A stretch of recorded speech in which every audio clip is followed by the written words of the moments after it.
This episode of More Stories brought to you by BarkBox. BarkBox is a monthly box of treats, toys, and goodies that'll drive your pup bonkers. Delivered right to your doggy door. And if you sign up at barkbox.com/more, M-O-H-R, you will save 20% on your new pup subscription. I don't know if you know how much I love my puppies. You can check them out. They're cute. They're healthy. You know why? BarkBox.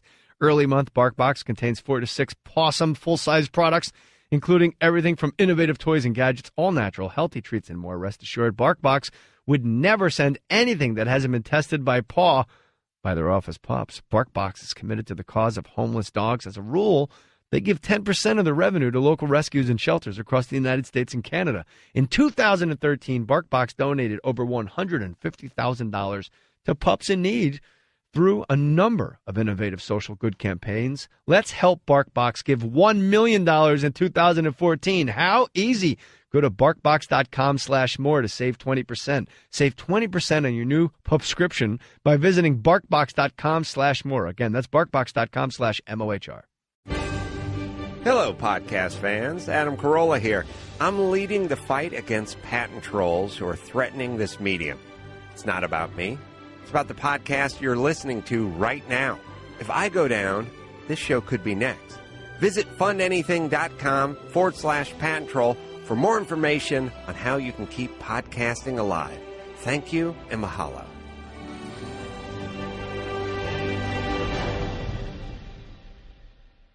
Geico presents Strange Savings Stories.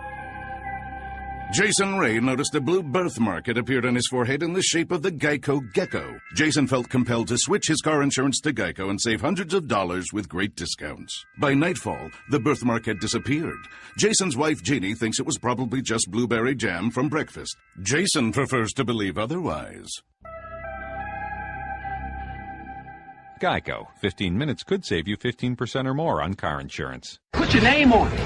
Just put your name on it. That's all I say. Be a man or a woman. Put your name on it. Well, I'd like to hear about it, potheads. How the fuck you gonna know how to be great if you don't study greatness? Look at the game change. Donuts. If you want a battle, it's either that you will or you won't. You know, you're not a bad-looking man, Mr. Gals. But you are, Blanche. You are in that chair. There's something wrong with us. Something very, very wrong with us. Hey, man!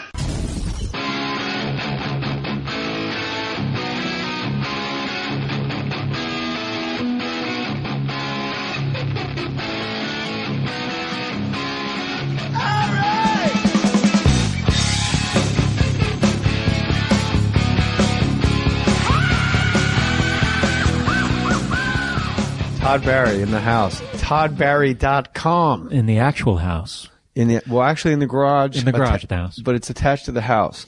Okay, I click show. This is a nice website. Did you steal my drink? Oh, here. No, I never gave it to you, I don't think. God. Cocktail time on More Stories. Episode 220 or something. We lose track, Todd Barry. I know I have a podcast too. What the name of your podcast is called? Todd Barry Podcast. Okay, let me write that down here. I'm 47 episodes into it. You like it? Yeah. Well, I guess that answered that. It's a lot of work, right? Is it? Isn't it? Like just having all these talks with people? Arranging, setting it up? I don't know a producer like you do, man. Yeah, I got the extravagant Matty boy over here on the wheels of steel. Extravagant, I like that. He's got a mixer and everything. What do you just do, like a Zoom recorder? I have a USB mic that I just plug right into right in the computer, into a QuickTime file. It's about as bare bones. Well, that's all you need. That's what's good about it. Yeah, you know, there's always people who will complain about sound quality. But although, really, yeah, on the internet, people complain. I know. What are the odds? Go see. Here it is. Todd Barry, May 8th, 6th and I in DC. Downstairs, 7 p.m. And of course. 9 p.m., two shows that night. And May 9th, Philadelphia, Pennsylvania, the Underground Arts and the Sinclair in Cambridge. Yeah. Well, I don't know these rooms, Todd Barry. They're not comedy clubs. They're little rooms that I've been, not all little, few hundred seats. I guess that's little depending on how many tickets you sell. Like, how do you go, like, I'm not going to do the Improv. I'm going to do 6th and I downstairs. I've been doing that for a few years now. I just got a little tired of doing it their way. You know what I mean? I hate going into a town and they go, all right, here's where you're going to be interviewed tomorrow. It's like, can I set up or can you ask me? You know what I mean? Just like, you're going to a country music station at 6:45 in the morning. You don't like selling tickets? You don't like... I know, you're like baffled. You're like, why don't you want to do this? Why, you don't suck from the corporate heat like the rest of us? No, I like to promote my shows, but I just feel like I like to sort of control everything. Yeah, I mean, I'm not playing huge places, but...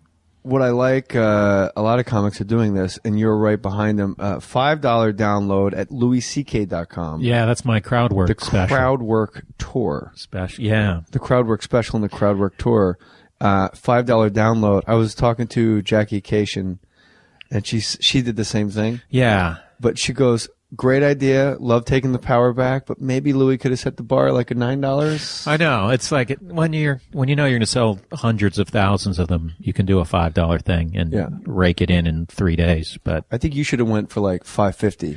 I know. It would have been just funny. Thumb your nose. It would have been funny if he just did like an $8 one. Just like everything's $5 except mine was $8. Yeah.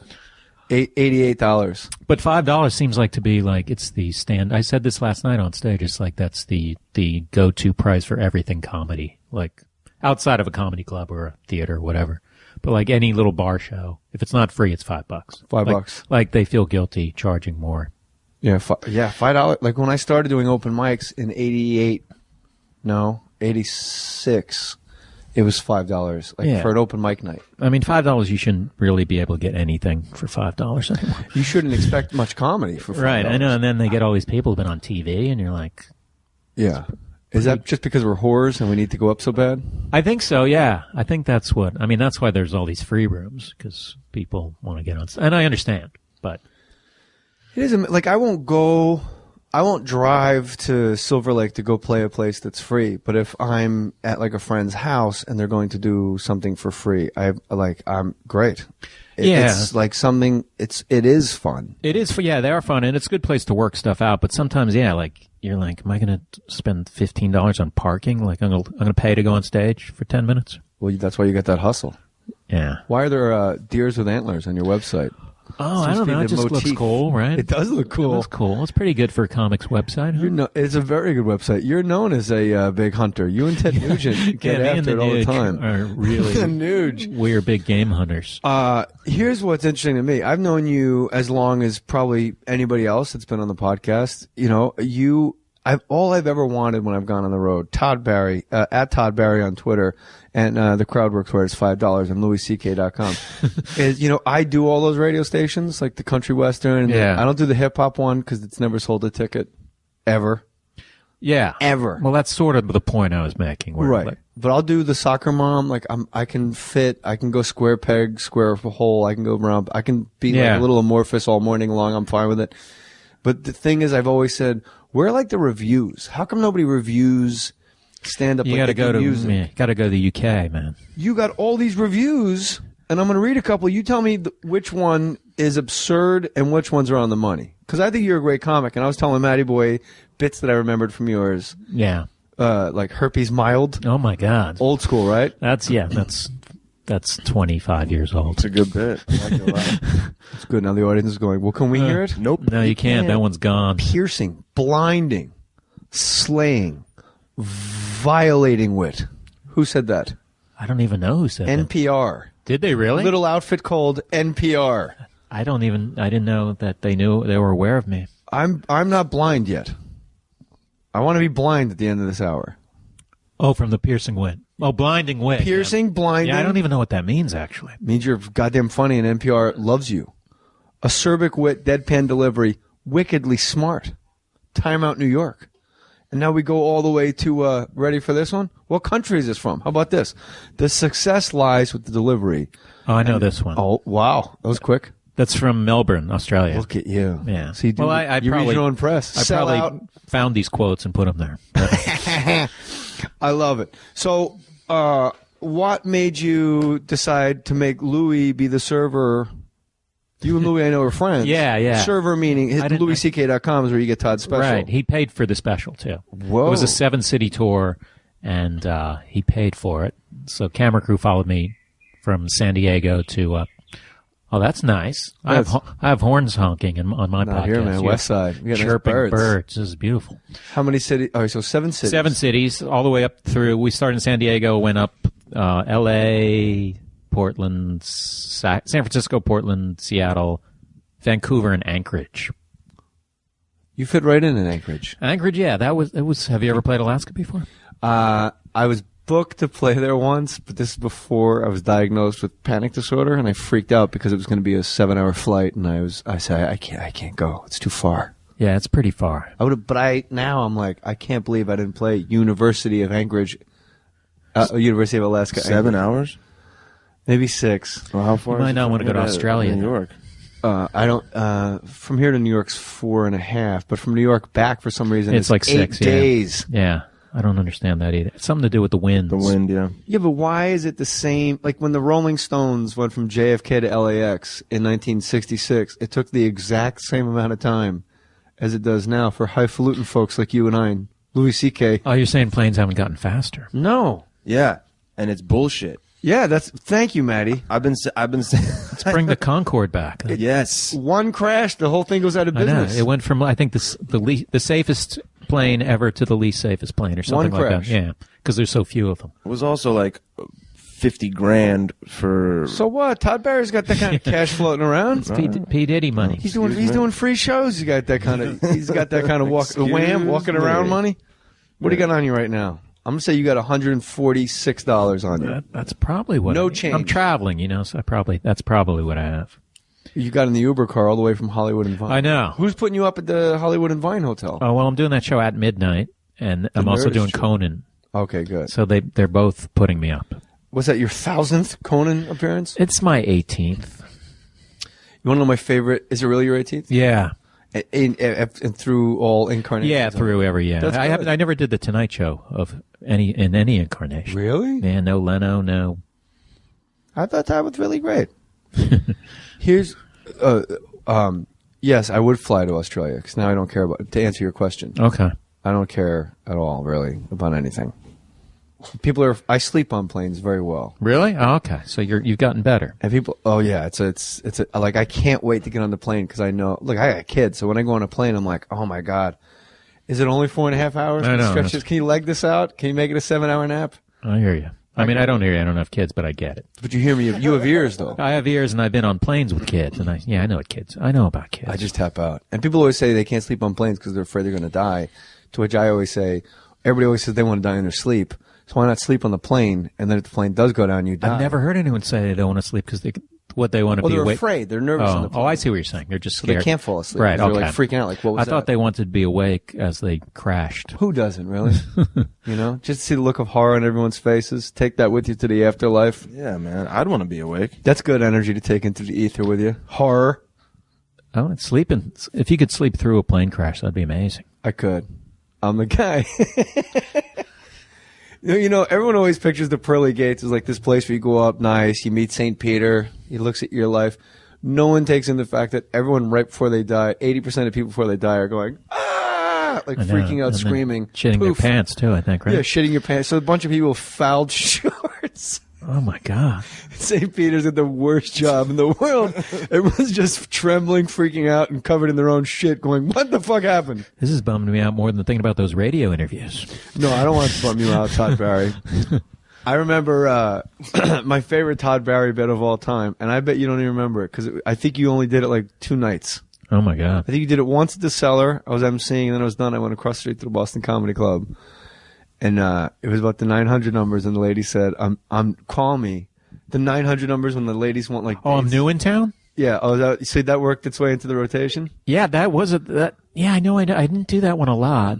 And it was like something like, I'm new in town because the guy who's calling a 900 numbers fucked every woman in Manhattan. Is it that one? Yeah, he's already been Wow, through. You remember that one, huh? You said the guy calling a 900 numbers already fucked his way through Manhattan. He's just sitting at home in a barber's chair with a drop cloth. Yeah, I do remember drop cloth. Fucking load after load. Like, all right, here's a new one. I'm new in town. He's just for the phone. Like, finally. I should bring that one back. I loved it. Doesn't John Mulaney do a new in town bit? I don't know. But this is on record as mine was before. I don't think Mulaney was born when that fucking... No, it was like 99. It was like 90, literally. Yeah. It was like 90. Yeah. We were all at Barry's Club. The Boston Comedy Club. Hey, man, I'm going to put you up, and then Red Johnny and the Round Guy are going to go up. Then Cato and Morin. And then you won't be able to follow them. Then Sarah, then Colin, then Attell, and Mark Cullen will be very uncomfortable by the time. Is he still your manager? Yeah.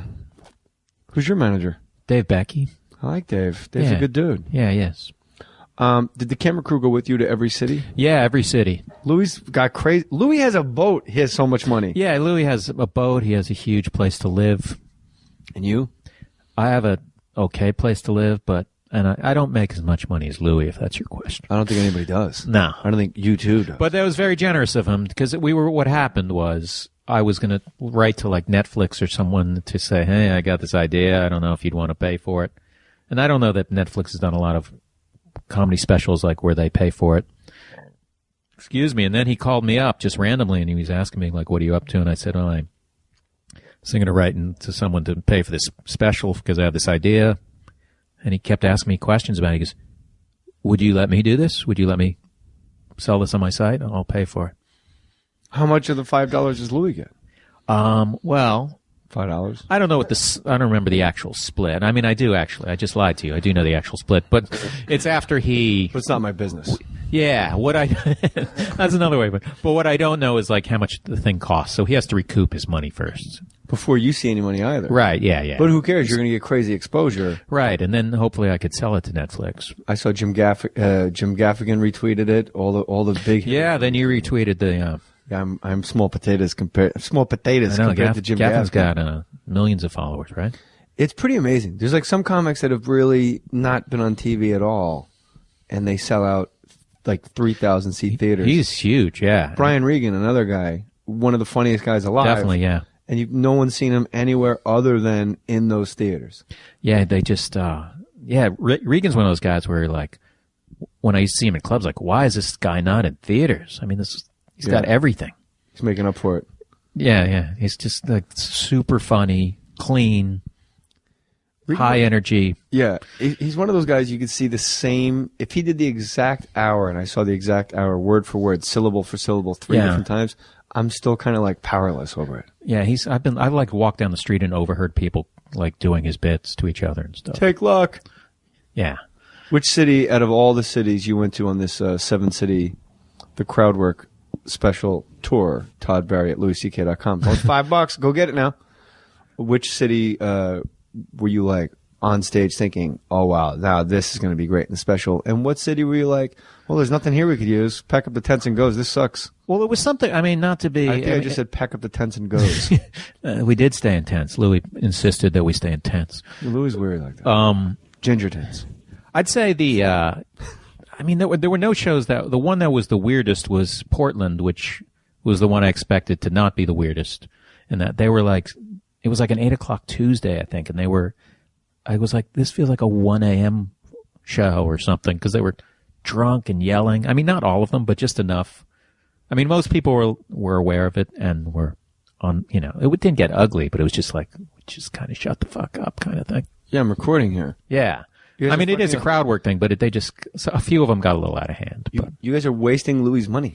I know. This is, we're paying by the minute. Doing crowd work on this special? Because I've never. It's all crowd work. Really? Yeah, that's the best. That's the evolution of Todd Barry the comic. Yeah, you never seen me do my crowd work? I'm sure I did it at Boston. A little bit. You'd always put a toe in the water, and it was always great. And it was always, I was explaining to Matty Boy before you got here, like the Boston Comedy Club, there would be nights where it'd be slow, and like Jason Steinberg or Frosty would just like, any like Latino, any like elderly white couple, literally like people on assisted living, like, yeah, come on in, just free, it's free, just come in. So by the time you go on stage, it's 200 people that have no reason to behave because it's completely free, and they're just screaming at you in many different dialects at once. Yeah, I mean, I always thought that Boston Comedy Club got a bad rap because it could be really good. I mean, I thought it made me a way better comic, but I didn't reap what I sowed there until it was like 20 years down the line where you're doing a corporate gig and somebody pops off and your gun's out before you even realize you brought a holster. Yeah. I mean, it was one of those rooms where anything that's going to happen, good or bad, will happen. Get something thrown at you, sure, that'll happen. That happened once with Stu Kamen's. Well, Stu Kamen's was talking to some woman who was from another country, and I guess she thought he was insulting her, and maybe he was. I don't know if he was. But then I came on after, like, he introduced me, and then I referenced something like what he said, and she whipped a glass, but it missed me. So she was mad at Sue Kamens, but she threw a glass at the Yeah, everything was wrong. I don't even think he was really insulting. So it was a lot of she made a lot of mistakes. She was mixing up her Jews.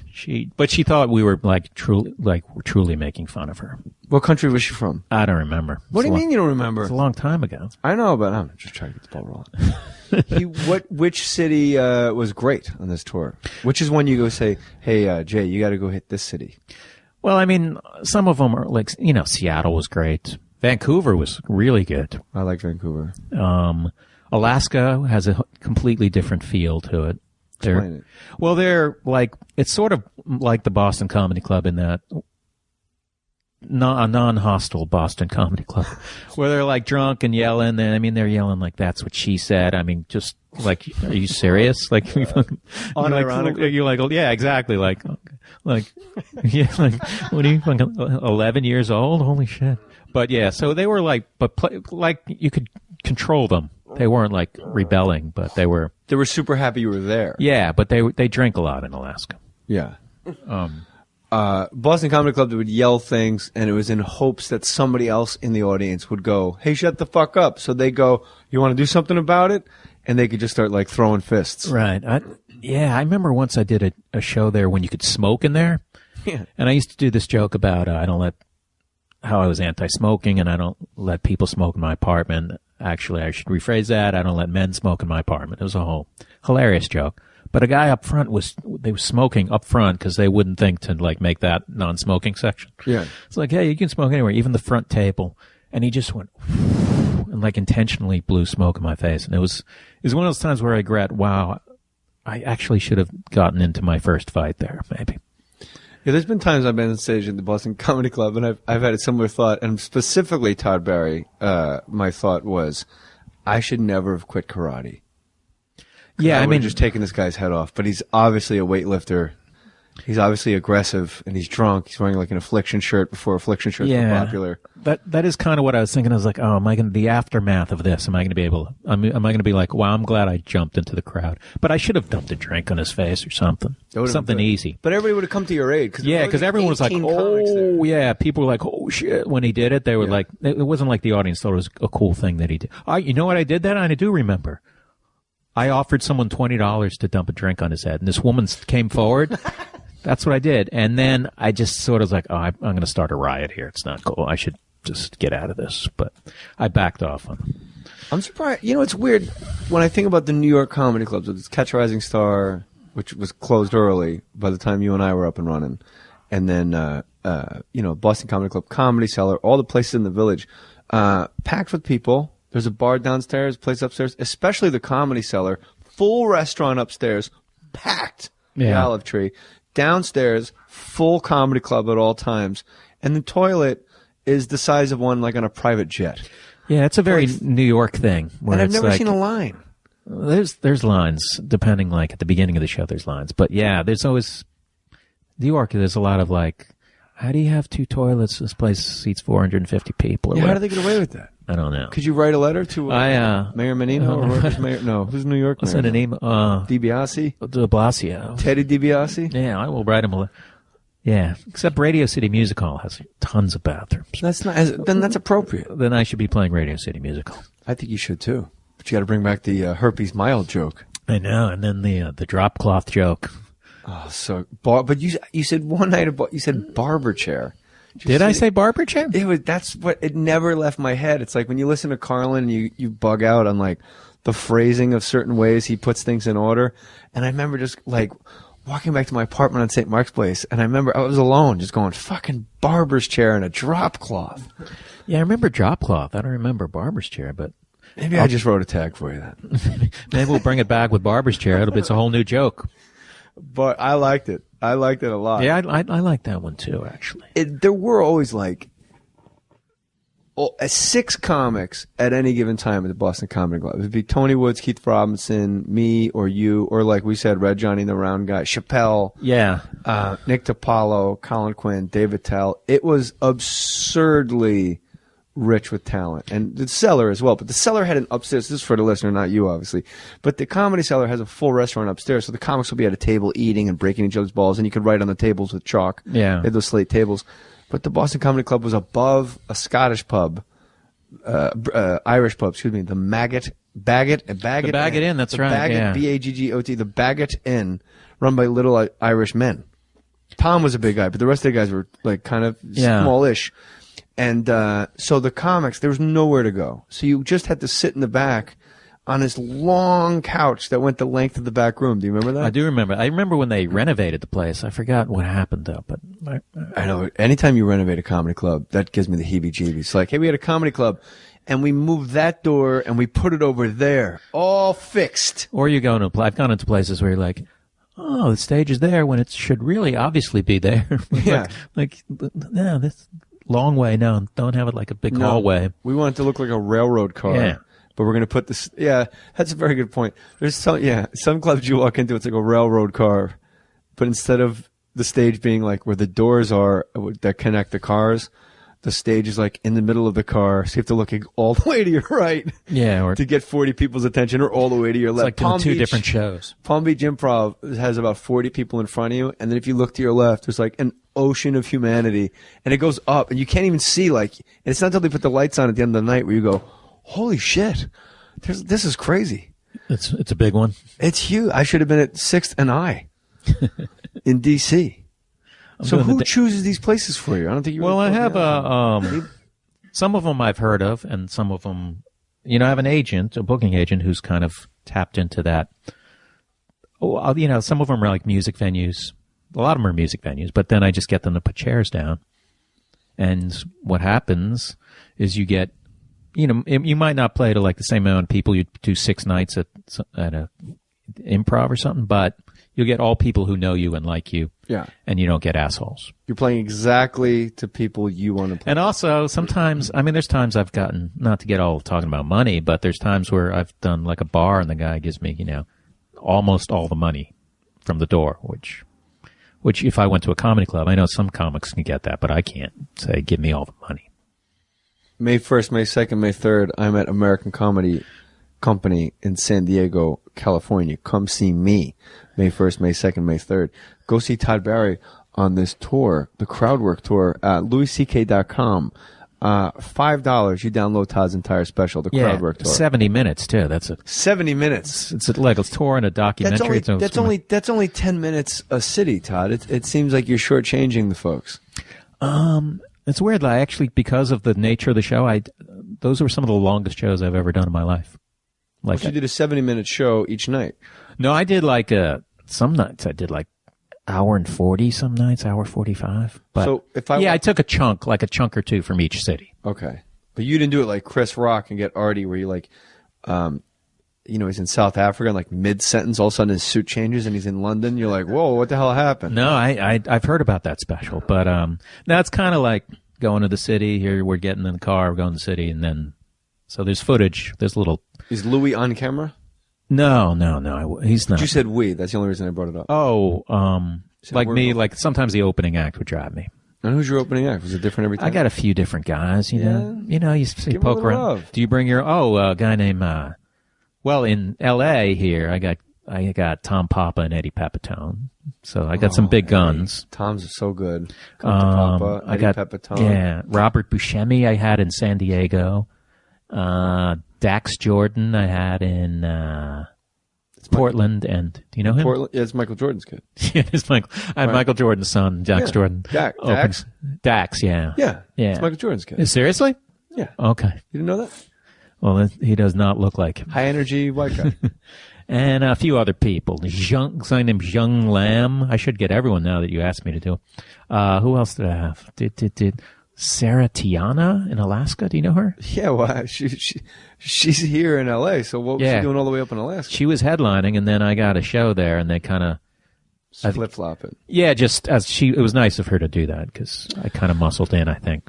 When you make several $1 million on this crowd work special on LouisCK.com for $5, are you going to buy a boat like Louis? Is that in your future? What's like your big item you want I left to buy? out an opening act, Blaine Capatch in San Francisco. Do you know Blaine? Very. We've crossed paths, I think, one Yeah, really time, funny guy, yeah. But it's a name that from the moment you start comedy, you know the name Blaine Capatch. Yeah.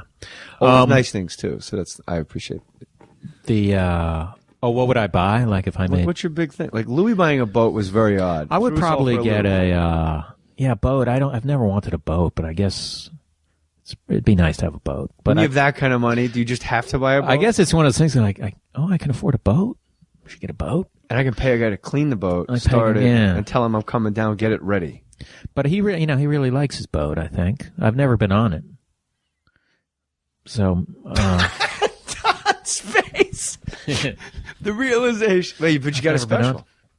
But I do have a special. I'd rather have him pay for the special than go on his fucking boat. We feed the ducks, throw bread out the back of the boat. I think I would get a really nice apartment, like a loft somewhere.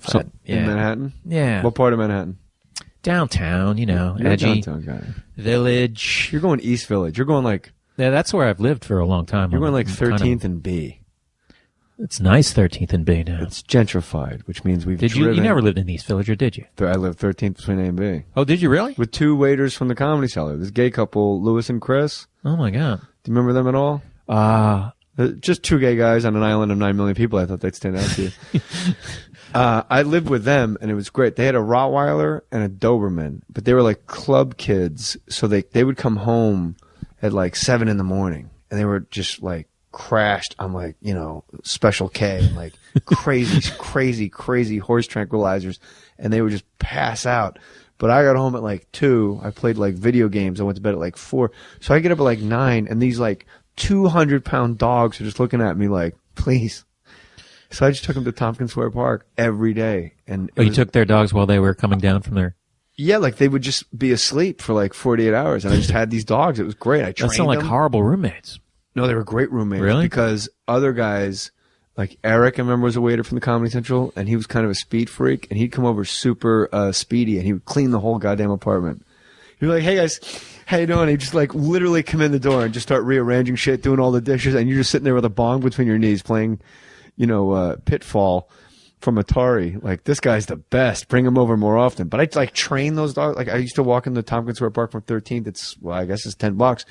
And I had him off a leash. And it makes you feel cool. A Rottweiler and a Doberman on the other side. Like, you feel like Shaft. That's such an East Village punk rock combo right there. Yeah. It was tight. Baron was the Doberman, and Uma was, no relation, was the Rottweiler. And I remember the riots broke out in Tompkins Square Park as Rudy Giuliani took a bulldozer to all the homeless people's tents. I vaguely remember that. It was called Tent City, and only people that lived there were it was basically a big, giant, homeless thing like you would see in a movie. Like, this is like the depot where everybody goes. And Rudy Giuliani was like, gave him like 3 weeks warning, kept writing newspaper articles about it, went down with the bullhorn. And then one day, like, literally bulldozers and tractors are just making flat, like they had to run out of their tents. It was fascinatingly gruesome. Nobody got killed or anything, right, but just steamroller, just literally. the humanity. Yeah. Just like, but you know what? I did enjoy the park a lot after the fact. Like, now I can go to the park. I'd get stoned and go down the slide. It was nice. Anyway. But I remember the riots broke out because everybody was up in arms because it was like a police state. Like, they're just kicking people out of their houses. And people were hopping the fences and throwing like actual Molotov cocktails at cops. And I remember 4 guys hopped the fence at the same time, like landed from me to you in front of me. And they just went to like scream at me, and they looked down at both dogs, and it was like I was a giant rock in a river, and people just went around me. I think having those dogs off leash definitely lower your percentages of getting fucked with. Mid riot. That's pretty impressive, man. And I taught them how to make Molotov cocktails. So 7 cities, you're doing the tour, and you're going to all these neat places. DC, I like. Have you seen the Vietnam Wall? You ever been over there? I have, yeah. It's really something you need to do last. Yeah, and the Holocaust Museum also is kind of like, all right. Is that in DC? Yeah. Or the one here, the museum? Yeah, I know there's a few. It's a chain. No, there's.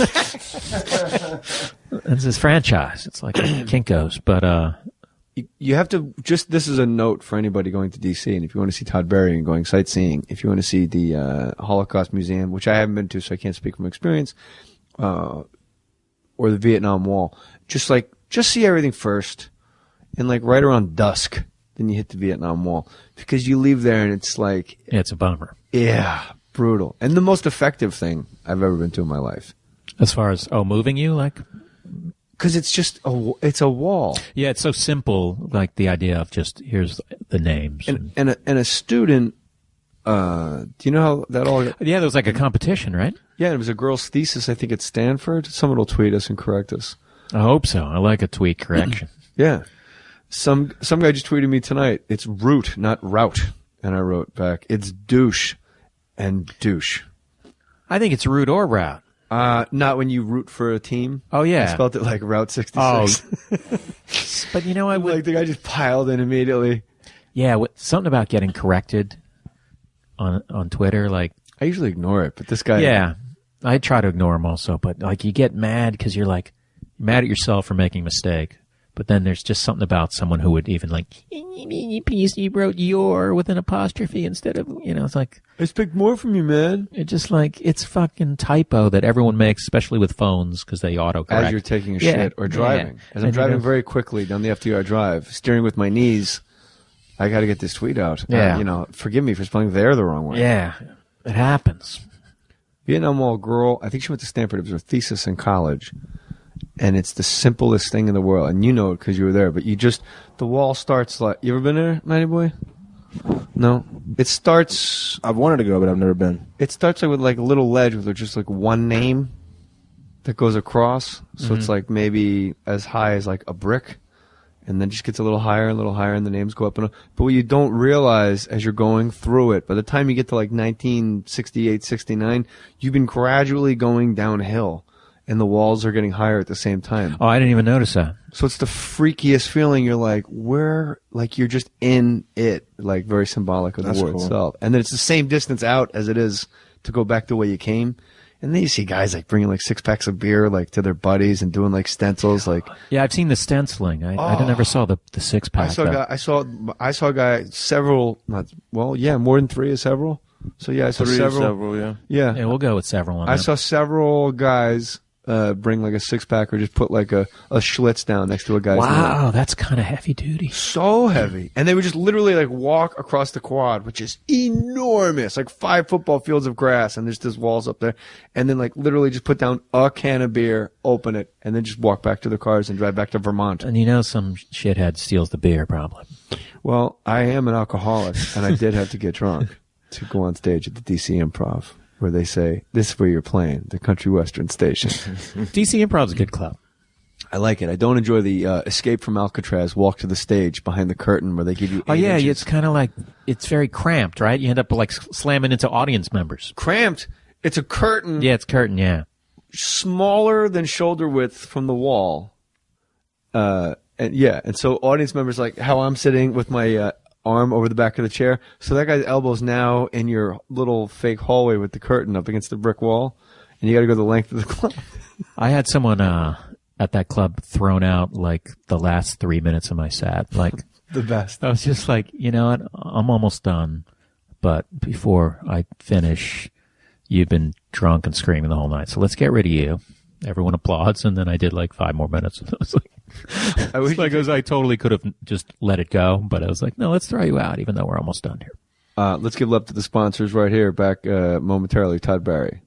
Let's face it, folks, sending online flowers sucks. We've all been burned. $19.99 somehow becomes $74.50, and it's 3 weeks late. What shows up isn't what you ordered. It's dead, and then you get spammed nonstop. That is why the geniuses at thebooks.com, B-O-U-Q-S, as in bouquet, thebooks.com launched a whole new way to send flowers. That's thebooks.com, B-O-U-Q-S.com, because they took bouquets and simplified them. Thebooks.com send flowers straight from sustainable farms located on an active volcano in South America. Seriously? Is this copy correct? Yeah, it is correct. Volcano flowers? I'm in. and they charge a flat rate of just $40 with free delivery. Did you hear that one? Free delivery, so your loved one gets beautiful flowers and you save cash. And it came from a volcano in South America. You can tell people that. You like your flowers? I hope you do. You know how hard it was for me to get those out of that volcano in South America? This Mother's Day, thebooks.com, B-O-U-Q-S. Thebooks.com is offering 15% off plus free shipping when you use promo code MOHR, M-O-H-R. So go to thebooks.com, thebooks, B-O-U-Q-S.com. Click on the shop button at the top of the page and send that special someone a book. Don't forget, order today with the promo code MOHR, M-O-H-R, to get 15% off from a South American volcano. It's a flower delivery. It's the best free shipping on flowers from a freaking volcano. Books! When shopping for car insurance, consider this. Geico has been saving people money on car insurance for over 75 years. So if you're serious about savings, it's simple. Go to geico.com. After 75 years, they know how to save you money. I think it'd be great if you had the guy thrown out and literally said just good night. Good. Oh, that would just cheat him. I may have. Maybe I even did that. Like maybe I made that. Thanks a lot. That would be. Yeah, that would be funnier. Yeah. He's gone. You guys have been a great crowd. Let's say goodbye to me and the person who's being thrown out. It is amazing that fights happen as often as they do at comedy clubs, considering it's booze and it's the only room in the world that you go to laugh. Right. It's the only emotion business. Like, there's no crying rooms, like a chain of places. Like, let's go get emo, bro. Let's listen to the Smiths. Just fucking wear a lot of black. Let's just get bummed out. My shows are like that, though. I mean, mine is the closest comedy equivalent of what you just described right there. I disagree. I've seen you too many times. I've probably seen you 100 times. Would you really say that's fair? You've seen me 100 times. It's not fair to yourself. That's not true at all. Don't downplay this shit. I know. You've seen me 100 times. Yeah, probably. So I've seen you 100 times too. All right, it's we're the same rooms. Yeah. And I haven't seen you in what, 20 years? Has it been 20 years since I've seen? No, it can't be 20 years. 15. Do you think it's been that long? Holy shit. Of course it has. That's crazy. How many times did you play in the Sixth and I? You've been there like 8 times since I saw you last. I only did it once. Is there one town I'll never go back to Louisville? Really? Is there a town in the United States you won't go back to? Because they'll tweet you aggressively like, what the fuck? I try not. I mean, I've had things where like I've had this before. I don't know if you've had this before, where something happens in the city, and then people will apologize because they're worried that you're never going to come back to the city. You're like, nah, just one drunk asshole. I'm not going to assume everyone is the same as the worst guy I've ever. I don't get the one like, sorry, the guy or like crew was drunk on that one show. What I get is like, hey, it's Game 7 of the Stanley Cup in Buffalo. We never get to the Stanley Cup. Sorry, and you're like, it's just the luck of the draw. Like, no, or Buffalo is absurd to guess they would go to the Stanley Cup. But like being in like Detroit. And like it's literally Game 7 of the Stanley Cup. Oh yeah. Detroit Red Wings are in the Stanley Cup, and you're like, wow. You're playing to 4 people. Is that what you mean? It's just a tough draw. Yeah, I've done that. No, I'm not gonna hold that against you. It's the Stanley Cup. I'd be home watching too, but yeah, I've done that where you show up and they're like, oh yeah, there's a chili cook-off in the parking lot, and the Spin Doctors are playing it, and you're like, so the show might be a little light. Okay. That's when you're happy you don't have a door deal. Yeah, it's like that. When you don't have a door deal and they tell you they're going to take you to all the radio stations, then you go, nah. You know what? I'm tired. Well, I think there was a lot. I mean, at comedy clubs for me, there was a lot of that where you're just like, so I'm just helping you. I mean, I've done clubs. I mean, I do better now, but early on where you're like, you're looking at, and then you're going, that table, I'm getting their money and they're getting everything else. You know what I mean? Like, yeah, I'm getting 4 people's cover charges and that's it. But when you do, and you will, obviously, and you do at time, when you get like a piece of the door, like on a night, you just whore out and you tell everybody, you know, you really got to come to the Sunday show. That's really the best show. Because you get to go to work the next day and you get to tell everybody what a good time you had. You just turn into a used car salesman. Right. Or there's that, sometimes, you know, they give you the bonus, the sellout bonus. Yeah. And that's, I don't know. I have mixed feelings about that because it's just it's not a real defined thing what a sellout is with these clubs. Yeah. Because you're looking and you go, looks like a sellout. Oh, look in the corner. You see there, we have 2 chairs there. We have these stack of chairs. Yeah, that's because it's not a sellout. Okay. You mean it's not illegally a sellout? It's not right. Like it's beyond the fire code already, but You got to go maximum occupancy and just count. You got to like get Blaine Capatch with a clicker, just counting the entire crowd. I think Blaine would love that. Blaine, at this stage in his life, we click off. Blaine, I'll give you $20. There are people who travel with. Do you travel with a tour manager? No, I don't do anything. I just go out by myself. I always tell them if I'm not the easiest guy you've worked with, then I've completely failed. They're like, "You want to do this? You want to do this?" I'm like, yeah, "Sure." You want to do TV? No. That's. I'm not going on Good Morning Pittsburgh after they make fucking omelets. That's another thing. Like, that's a new thing where that's like a relatively new thing where like. I've never not had it. I had the last couple of years, I had to put my foot down and say, unless I have a door deal and it's slow, then I'm like, Good Morning Arizona is a tremendous idea. Thanks a lot. And then you got to pull like a Tracy Morgan and take your shirt off and lay on the counter or something. Yeah. I just wonder, like, I know it does help, but sometimes you feel like you're just making me wake up early. You seem very dubious, Todd Barry. About what? About all things comedy. Anybody that's not you or your immediate circle of friends in comedy, no, not at all. Like we started.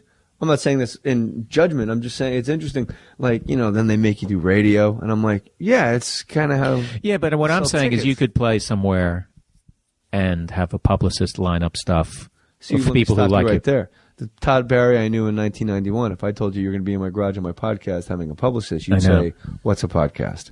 Then after we weeded through technology. I'd say, what's a publicist also? Yeah, but then if I told you were going to have one, like I was surprised I didn't have your number. Like you have a publicist for this tour. Mm-hmm. Like that is fascinating to me. You're spending more money on your publicist than you ever would have spent just going to an improv and having them drive you around doing all the radio stations.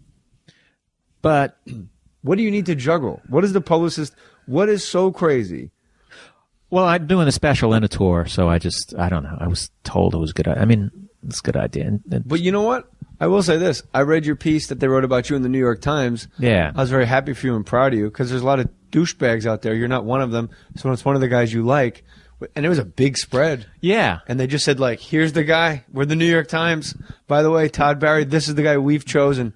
And there's an article today about the special in the New York Times. Yeah. So how did this relationship with you in the New York Times kick off? I'm a New York institution. I'm like the Empire State Building. You are, because there's always a gorilla. I'm as funny as the Empire State Building.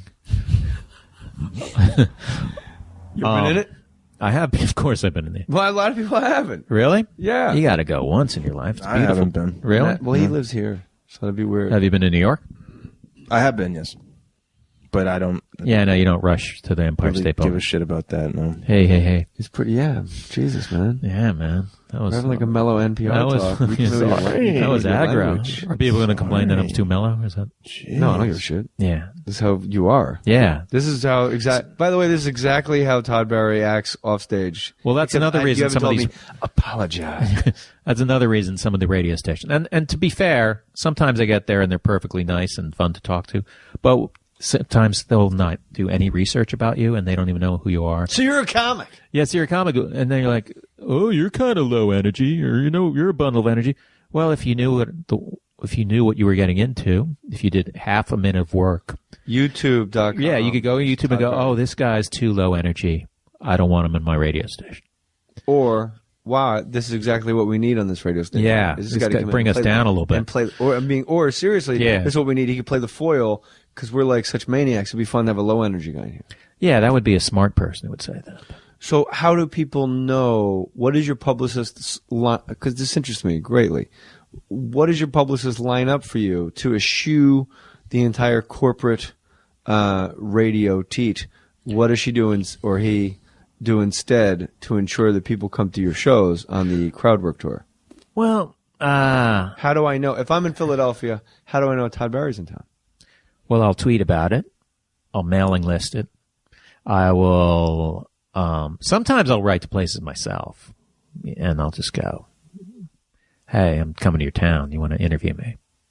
Like the Philadelphia Examiner. Yeah, something like that, yeah. And do you show that to your publicist and say, apologize? I say apologize. Take $500 off the bill. Look, I got this myself. But like, for example, some, people, I saw some dude from Vanity Fair followed me on Twitter. So I wrote to him and said, hey, I'm doing this Crowdwork special. And he writes back. And then, I'm going to set up an interview, which... All I ever wanted in comedy was, like, people to review my shows. Yeah. One time it happened. Who's the guy in the New York Post? Clive. If you get the wrong Clive, it's the most asinine name. There's a Clive Barnes. There's a Clive. I think Owen. it's Clive Barnes. Clive Barnes is like a theater guy. Yeah. He's an institution for Yeah, real. yeah, Like yeah. we're goofing off. He reviewed you? He came to Caroline's and reviewed me, and all he wrote about was that my suit was wrinkled. But I flew from L.A. First of all, I'm wearing a suit. Like, I'm showing a little respect to the crowd. Like, I respect you enough to put a suit on. Those days are long gone, by the way. I go on how you and I are dressed right now. We're standing here in our underpants and robes. I'm wearing a suit, to be fair. And a bubble pipe. So he just, the usually Natalie attired, and I was like, I don't know what Natalie from Facts of Life. It was, Natalie well dressed. I guess I did research. It means well dressed, and he just went, and he crowd was into it. Blah blah blah. It was fun. But the suit was tan, wrinkled. I couldn't figure out why he would take the stage and why he wouldn't present himself in a more professional manner. But it was a good time. People seemed to. But the suit. It's because he sees plays all the time that are very regimented and where there's a dresser backstage who would iron that thing for him. And that was really the mistake on that tour of mine, was firing the costume department. Usually I come down the big staircase in my big frilly. Steamer. Yeah, the big frilly gown, and then I got the big costume change where I play the part of the boss in the opium den, so I could get into my Chinese outfit. But I wanted to write the guy. I was livid. Like, I wore a suit. I just got off an airplane. I flew here to do jokes. You took a cab. Leave me alone with the suit. Yeah. And you know what? How about this? How about somebody at Caroline's, Gordon, our old friend Gordon the bartender, or any of the waiters and waitresses that become friends of ours peripherally, go, your suit's really fucking wrinkled. And you go, oh, and you use that iron backstage at Caroline's. There's an iron backstage? I'd like to paint a little cool picture. I mean, yeah, No, there wasn't. You know why? That's why I play Gotham now. Really? No iron? Because there's an iron. That's why. Get a little travel steamer, you'll be all set, man. Yeah, I can't roll like that. You're rolling with a publicist and 18 opening acts. I just go solo. You're sitting there in a pretty nice house. Yeah, it's sitcom money. I don't know if you've heard. I don't know if you've gotten the J. Mohr newsletter. No sitcom-y, no more. But the mortgage goes into syndication. What does that mean? It means your sitcom gets canceled, but your fucking house payments when you were making that kind of money are exactly the same. Right. They don't stop you still owe the money. They don't go, oh, you got canceled, you don't owe us the money. Yeah. So you got to so that's why we keep doing the stand-up and hustling and breaking our chops. How often are you on the road? I go out probably 100 shows a year. But that's a lot because I have a full-time, I have a radio show, which is full-time, Monday through Friday here. But they let me do the show. If I go to Tampa, they'll put me up in a studio in Tampa, and I'll just Skype with this guy here. Maddie's the associate producer of the show, and I just do it, and I just look at everybody on the Skype, and it's just a radio station. It's easy. It's fun. Oh, that's cool. Sports talk, jock stuff. Good sports talk. So you do all the comedy clubs that we were talking about? Yeah. Yeah, and we didn't say anything bad about them. So No, we didn't. No. No. Keep it positive. No. Todd Barry's $5 special, the Crowdwork Tour, is on louisck.com. It's available right now. Go to toddbarry.com if you want to see cool deer with 10-point bucks. It's pretty nice. I'm not breaking your balls. I know. I can show you my website. It takes 15 seconds for a picture to show up, but it's not. I think I've been on your website. It's not super complicated. I don't know why. Sometimes my dates don't load. You gotta, you have a web guy, right? You gotta either get a new web guy or gal, or it's not you, is it? Not me, no. Okay. Don't look my way. Or, I don't know what to do. Get a When template. he says don't look his way, he means the rest of the podcast. Don't even fucking look. Don't even fucking look. Hey, I'm telling you, he's a nut. That would be funny if you just show up at Fucking someone's jump house over and the everyone's table. shitty too. Just fucking. Well, And then Todd goes, you know what? I should have gotten in a fight on that podcast. have you ever had anyone argue with you? No. I've had a couple brick walls. I've had a few people where I was like, wow, I'm not even sure why you came in. Nothing. Oh, really? Absolutely. I'm usually that guest. Nothing. Absolutely nothing. And then I've had guests. I'm trying to think of somebody. Alan Havey got on me about being Catholic. Really? But Alan Havey, I like very much. Yeah. And I actually converted to Catholicism. And he was raised Catholic and got out. He's an ardent atheist. So that blew his mind of the height of idiocy in lunacy that a 41-year-old man at the time would actually convert to something that he loathed. At 41, you converted? Yeah, from Presbyterian. It's kind of a lateral move. It's not like I got the big corporate, the corner office. Yeah. It's kind of a lateral move. Kind of just went from Toyota to Honda. Yeah, it's the same. But he was like really just like, why? Like you're like basically telling me I'm a fucking idiot. And then I explained to him like this series chain of events that had happened to me. And he just kind of was like, oh, actually, yeah, I probably would too. Oh, really? He let you slide on it? But nothing contentious that I can remember, Matty Boy. Do you remember anybody? No, just awkward. Just like you said, just brick walls. People that just don't come to play. It's just we're here to have fun and fuck around and make jokes. And some people I'm here to play, man. I'm even petting your dog while I'm talking to you. Just don't don't want to do it. Sometimes it's not their fault. Kevin Nealon lives around the corner, and he flew from Atlanta to L.A. and he literally lives, a par 3 from here. And he like dropped his bags off, told his wife, I'll be right back, walked up the street, sat in that massage chair and turned it on after that 6-hour fucking horrible flight we were just talking about. Yeah. And it's like, just lost him to the massage Oh, really? chair. And it was like, tell me about the first time you ever met Chris Farley. And he was just in the massage chair like after a 6-hour flight. And he goes, why did he agree to do a podcast after? Because just as a favor, because I bugged the shit out of him, like what you do when you have a podcast, like when you do my podcast, Yeah. Nick Kroll. Nick's not doing it? No, he's going to do it eventually. Just timing. We kind of live on the outskirts here, man. Maybe that's the problem. Is this the outskirts? Well, if any further west, you'd be wet. Okay. Yeah, it's the outskirts. But, you want to sell something, I'm your guy. But no brick walls, no arguments. No. But there have been... I'm trying to that's a very good question, Todd. You ever get in like an argument with an interviewer? Like someone who's interviewing you? When I was on Marin, he actually came with me just because we were hanging out that day. And it was a full-on, like, I don't know what he wanted me... Oh, Marin, actually? Yeah, okay. I was on the ropes, covered up, and going, I don't know what else to tell... No. And it was just like... He just wanted me to admit to bad things about myself. And I did admit to shortcomings that I've had. Being aggressive, being very overly, being manic, being an alcoholic, being very cocky, very full of myself at a very young age, which I know is a good way for people to just simply think you're a dick, as you walk through life. And combining all of it. And it was like, he just was like a dog with a chew toy. He wouldn't stop. And at one point I said, You can frame it any way you want. I'm still going to tell you no. Wow. I'm doing a show on... He'll love you because you're much smarter than I am. You're an erudite man, and I'm more like of a jock hack from way back. No. Wow.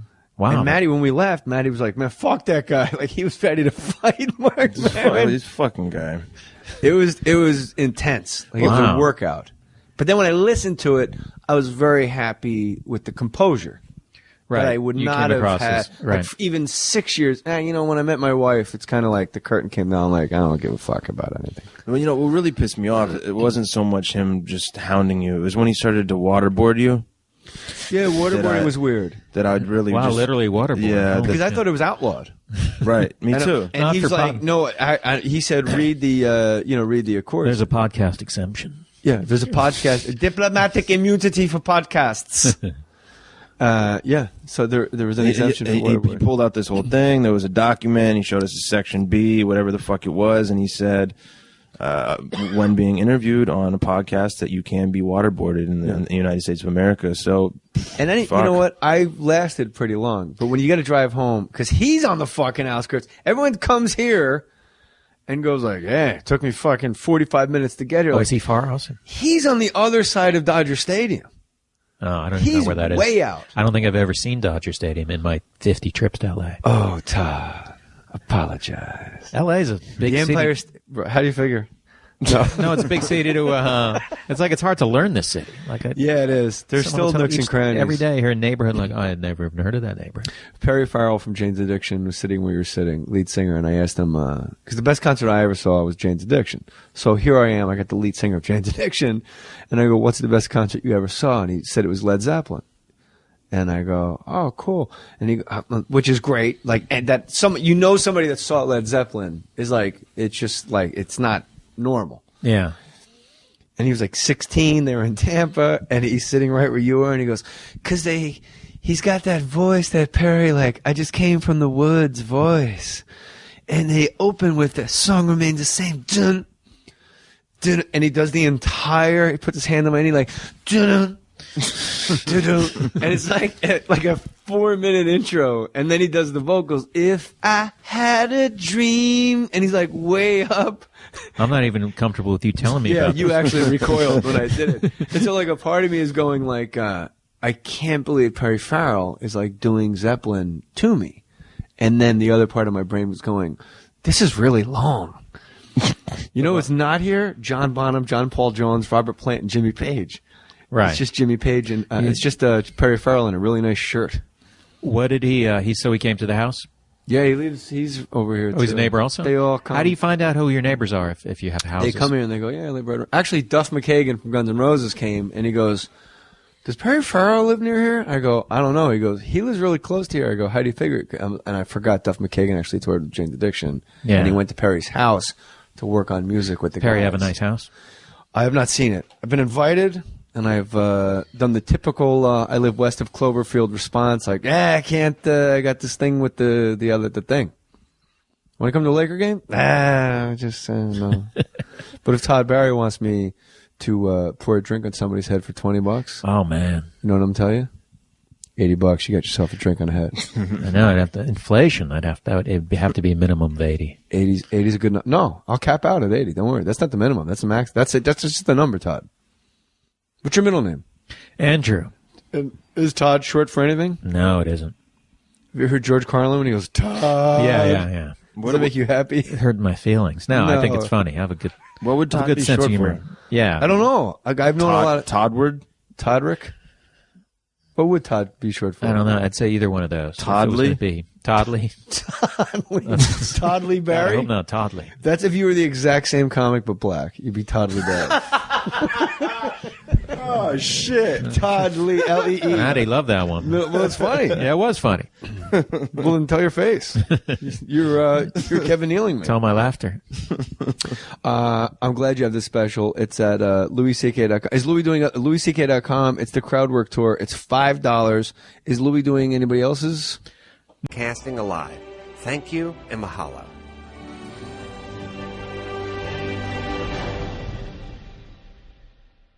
Geico presents Strange Savings Stories. Jason Ray noticed a blue birthmark had appeared on his forehead in the shape of the Geico gecko. Jason felt compelled to switch his car insurance to Geico and save hundreds of dollars with great discounts. By nightfall, the birthmark had disappeared.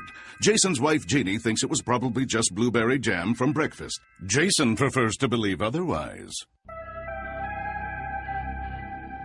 Geico. 15 minutes could save you 15% or more on car insurance. Put your name on it. Just put your name on it. That's all I say. Be a man or a woman. Put your name on it. Well, I'd like to hear about it, potheads. How the fuck you gonna know how to be great if you don't study greatness? Look at the game tape. Donuts. If you want a battle, it's either that you will or you won't. You know, you're not a bad-looking man, Mr. Gals. But you are, Blanche. You are in that chair. There's something wrong with us. Something very, very wrong with us. Hey, man!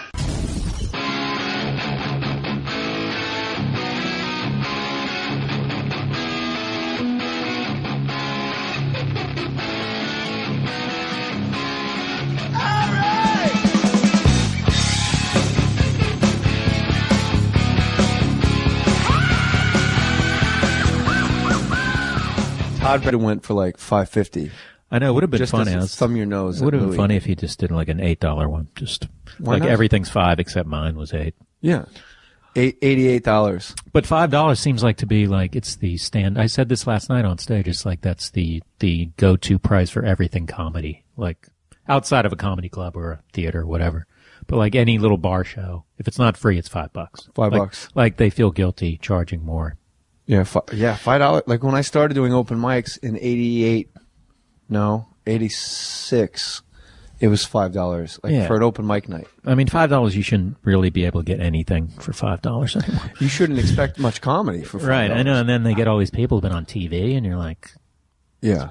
Is that just because we're whores and we need to go up so bad? I think so, yeah. I think that's what... I mean, that's why there's all these free rooms, because people want to get on... And I understand, but...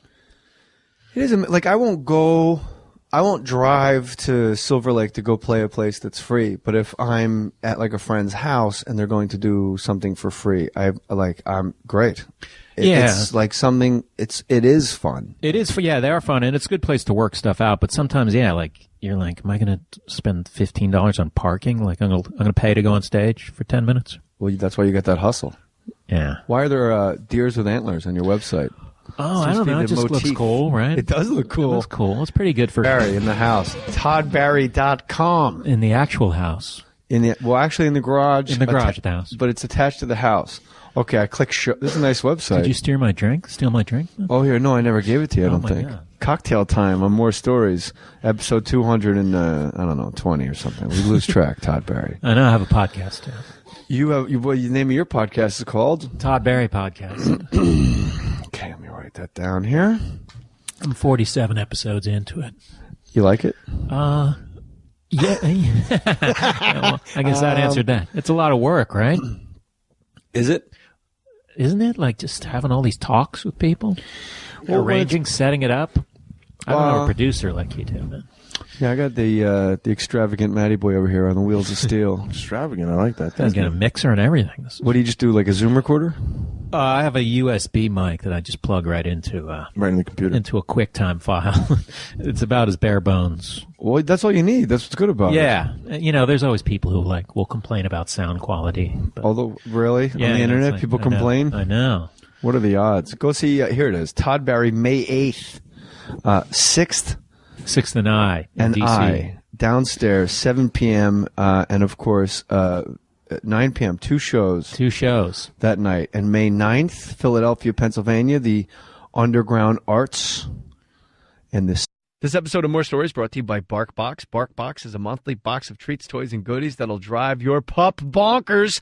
Delivered right to your doggy door. And if you sign up at barkbox.com/more, M-O-H-R, you will save 20% on your new pup subscription. I don't know if you know how much I love my puppies. You can check them out. They're cute. They're healthy. You know why? BarkBox. Early month BarkBox contains 4 to 6 pawsome full-size products, including everything from innovative toys and gadgets, all natural, healthy treats, and more. Rest assured, BarkBox would never send anything that hasn't been tested by their office pups. BarkBox is committed to the cause of homeless dogs. As a rule, they give 10% of their revenue to local rescues and shelters across the United States and Canada. In 2013, BarkBox donated over $150,000 to pups in need through a number of innovative social good campaigns. Let's help BarkBox give $1 million in 2014. How easy? Go to barkbox.com/more to save 20%. Save 20% on your new subscription by visiting barkbox.com/more. Again, that's barkbox.com/MOHR. Hello, podcast fans. Adam Carolla here. I'm leading the fight against patent trolls who are threatening this medium. It's not about me. It's about the podcast you're listening to right now. If I go down, this show could be next. Visit fundanything.com/patent troll for more information on how you can keep Sinclair in Cambridge. Yeah.